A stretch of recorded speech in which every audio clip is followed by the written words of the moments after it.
Bakit important ang oil viscosity sa ating engine? Hello mga paps, I'm Kuya Shane, and kung makikita ninyo sa picture, yung mas mataas na number ng viscosity, siya yung mas malapot. At yung mas mababang number ng viscosity, siya yung malabnaw. On the idea, normally, itong mas mababang number, ito yung mga fully synthetic natin. Then itong mababa, yung mataas naman na number, ito naman yung mineral. Then yung gitna, ito naman yung tinatawag natin na semi-synthetic. Bawat makina, meron niyang specific na viscosity o recommended na viscosity. So makikita nyo naman yan sa owner's manual kung ano yung range na ideal na viscosity sa inyong engine. O makikita nyo rin yan sa resibo.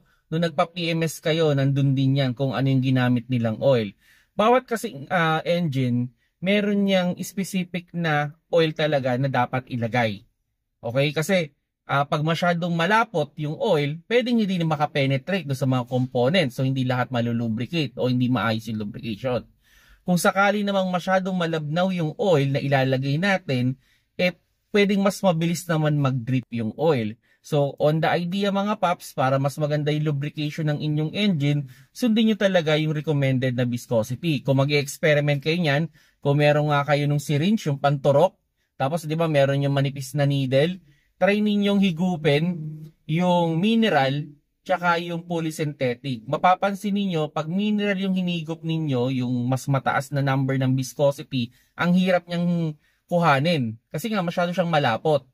Now, pag dinala nyo naman doon sa polysynthetic o yung mababa yung viscosity, madali siyang hilahin. So, ganun din naman. Kung masyadong malapot yung oil, mahihirapan din yung pump natin. At hindi niya rin mapapump yung oil sa loob ng ating engine.